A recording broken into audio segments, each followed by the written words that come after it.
Welcome to sixth section, subject finite element methods, module 1, introduction to finite element methods. I am Dr. Jayaraja R, assistant professor, mechanical engineering department, Government Engineering College, Haveri. In the fifth session, we discussed Galenkin's method, discretization process, types of elements. In this sixth session, we are going to discuss location of nodes, node numbering scheme, size of the elements, convergence analysis and convergence criteria. Location of nodes. Nodes are the points of connectivity between the elements. Each node can have maximum 6 degrees of freedom. So, each node can move along x direction, y direction and z direction. Similarly, each node can rotate about x-axis, y-axis and z-axis. That means each node can have 3 translation degrees of freedom along x, y and z direction and 3 rotational degrees of freedom about x-axis, y-axis and z-axis. That means each node has 6 degrees of freedom. Nodes are the locations where loads and boundary conditions are applied. For example, this is the beam element and there are two nodes. First node is required to fix this edge. So second node is required to apply the point load. So if I want to apply the load at any point in the beam, I need to introduce one node. For example, here node should be required in order to apply this point load. Again, same a beam plorum having two nodes. One node is required to fix this boundary condition, and if I want to apply the uniformly distributed load along entire beam length, these two nodes are sufficient.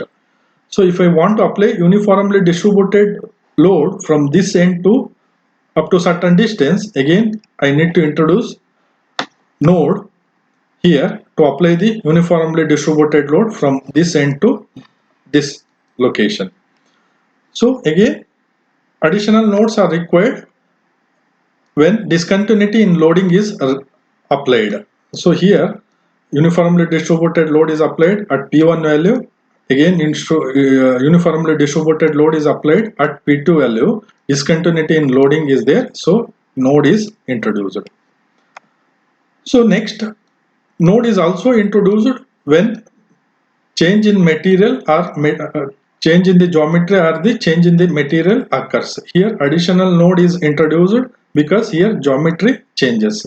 Similarly, node can be introduced when the material changes. This is the plate with crack plorum. Here this is the crack. Here loads are applied. Due to this load, crack is trying to open. In order to open smoothly, here additional nodes are introduced. The nodes are the place where the body has discontinuity, such as discontinuity in loading, geometry, material properties. If the body has no discontinuity, then body can be divided into equal number of elements. Node spacing will be uniform. Next, node numbering scheme. The size of the global stiffness matrix mainly depends upon the node numbering scheme. By a systematic and appropriate node numbering scheme, it is possible to minimize both solution time and storage requirements. Of bandwidth, we know that B is equal to D plus 1 into F, where D is the maximum largest difference between the node numbers. F is the number of degrees of freedom at each node. So, we will consider node numbering scheme for 1D plorum. This is 1D plorum. Here there are 4 elements: element 1, element 2, element 3 and element 4. And there are 5 nodes: node 1, node 2, node 3, node 4, node 5. And each element formed between 2 nodes. So this is the element connectivity table. Here we can see element 1, it is formed between node 1 and node 2. Similarly, element 2, it is formed between node 2 and node 3. Element 3, it is formed between node 3 and node 4. Element 4 it is formed between node 4 and node 5. Here we can see node 2 it is common to element 1 and element 2.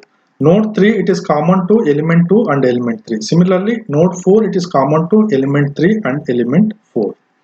In general, for 1D plorom, if there are n number of elements, node should be n plus 1. That means here there are 4 elements, nodes are 5. That is, if there are n number of elements, node should be n plus 1. Next, node numbering scheme for 2D plorums. So here node numbering scheme along larger dimension. Here we can see nodes are numbered like this: 1, 2, 3, 4, 5, 6, 7, again continuous. That means left to right, again from right to left. Left to right 1 to 7, again continuous from right to left. 8 to 14, again continuous from left to right. 15 to 21, again continuous from right to left. 22 to 28. Like this concept, like this flow is considered. Whereas here nodes are numbered like this, left to right, but it is not continuous. Again 8 starting from here, left to right, but again it is not continuous here. It is again starting from left to right. Here left to right is concept is used. Here it is continuous from left to right and right to left. So one more concept, node numbering scheme along shorter dimension. So here nodes are numbered like this from top to bottom: 1, 2, 3, 4, 5, again continuous. 6, 7, 8, 9, 10. That means nodes are numbered from top to bottom, again continuous from bottom to top, again continuous from top to bottom. 11 to 15, again continuous from bottom to top. Like this flow is considered. Here nodes are numbered like this, top to bottom: 1, 2, 3, 4, 5, but not continuous. Here bottom to top it is not considered. Here nodes are numbered like this, top to bottom, again top to bottom, 6 to 10. Here not continuous, again top to bottom. So like this 4 concepts are available. Which one is the correct one? So we know that half bandwidth B is equal to D plus 1 into F. D is the maximum largest difference between the nodes. So if I apply the half bandwidth concept for this concept, so here B is equal to D, it is maximum largest difference, it is 14 minus 1, it is 13. D is, it is 13 plus 1. Here, since this is the two-dimensional problem, each node it is allowed to move in two directions, along x direction, along y direction. So each node has 2 degrees of freedom, that is F is equal to 2. So here D13 plus 1 into 2, so half bandwidth that is 28. According to this, so 28 stiffness value should be stored in the stiffness matrix instead of storing entire 35 stiffness values if I use this concept. Say if I use this concept, we'll find the half bandwidth. So B is equal to D, it is largest difference between two numbers, it is 8 minus 1, it is 7, D plus 1, here degrees of freedom 2, so B is equal to 16. So using this concept, so only 16 stiffness values can be stored instead of storing entire 35 stiffness values if I adopt this node numbering scheme. Next, if I adopt this node numbering scheme, top to bottom, bottom to top, then half bandwidth D, it is largest difference between the numbers. 10 minus 1 it is 90 plus 1 into degrees of freedom 2. So for this node numbering concept, so 20 stiffness values need to be stored instead of storing entire 35 stiffness values. So for this node numbering scheme from top to bottom, so here D, it is largest difference between the node numbers, it is 6 minus 1 it is 5D plus 1 into 2. Here only 12 stiffness values need to be stored instead of storing 35 stiffness values. So among 4 concepts, this is the best node numbering scheme, because using this node numbering concepts we can store only 12 stiffness values. That means node numbering can be done in different ways. One along larger dimension, and one along shorter dimension. The node numbering across shorter dimension gives the minimum bandwidth. So here among these four concepts, this is the best one. Nowadays, no need to worry about node numbering scheme because software automatically will consider the node numbering. However, if you want, you can renumber it. Next, size of the element. The size of the element plays very important role in the accuracy of the solution. As the size of the element reduces, number of elements becomes more. As the number of elements more, the solution will be more accurate. But as the number of elements increases, the computational time, running time or solving time increases. For example, for a simple geometry like this, we can divide this into equal number of parts or elements. So I can divide this part into equal number of parts, elements. So for this I have used 16 elements. So instead of 16, if I use 64 or 100 or more than that, results may not vary, especially for the simple geometries. Whereas for plate with hole problem, here we can see different size of the elements are used, especially at the hole region. Small sized elements are used, whereas at the edges bigger sized elements are used. Especially for the plate with hole florum, this is the correct way of meshing the florum. Why this? Why we need to use smaller sized elements at the hole region? Because there are two reasons. First reason, the stress concentration occurs exactly at the hole region, that is approximately 3 times the applied stress. In order to capture the stress variation accurately, we need to use smaller dimensions of the elements. Other reason is that, so if I use bigger elements or less number of nodes or elements, so I cannot capture the entire circular portion. That means if I use a smaller size of elements, if I use more number of elements, I can capture the circular or entire whole region. For example, if this is the curved part, if I use only one element, I cannot capture entire curved region. So instead of one element, if I use two elements or more number of element nodes, so I can capture to some extent. So if I use more number of elements or more number of nodes, I can capture entire curved surface. So results mainly depends upon the size of the elements or number of elements. Next, convergence. So this is the FE model. Here these number of elements are sufficient to get good results. In general, this is the coarse mesh, this is normal mesh, this is fine mesh, this is very fine mesh.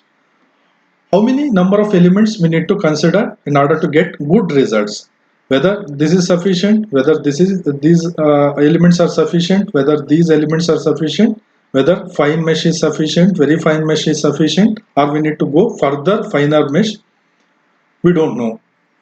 So in order to finalize the number of elements, what are all the how many elements are required to get good results, we need to perform the convergence analysis. Here we can see x-axis number of elements and y-axis solution. This red line indicates FEM solution, this blue dotted line indicates exact solution. Here we can see as the number of element increases, the FEM results almost approaches to the exact results. That means that FEM results monotonically approaches the exact results as the number of element increases.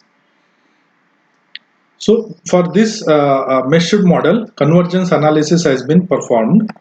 So here we can see if I use 100 elements, the maximum stress value, it is approximately 148 megapascal.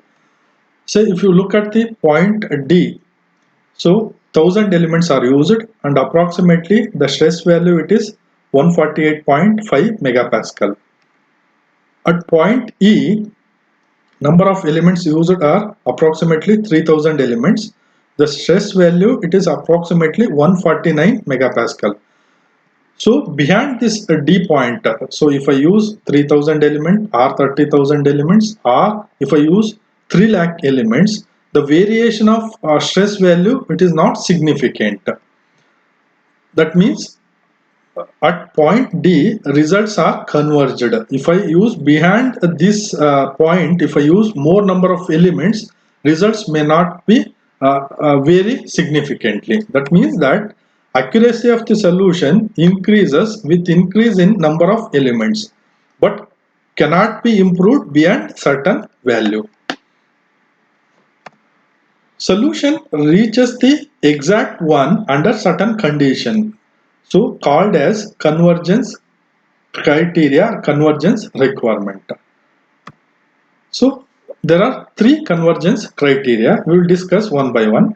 So first criteria, convergence criteria, the displacement model must be continuous within the elements, and it should, the displacement must be compatible between the adjacent element.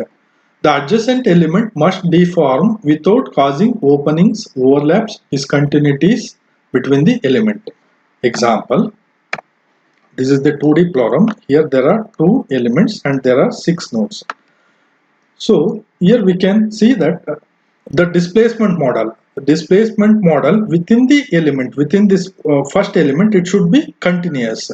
Similarly, displacement model within the element 2, it should be continuous, and it should be, the displacement model should be compatible between the adjacent element, especially this edge, it is common to element 1 and element 2, that is node 2 and node 3, it is common to element 1 and element 2. That means there should not be any openings or overlaps or discontinuities between these two elements. The displacement field must represent in terms of displacement values of the nodes at the inter-element boundary.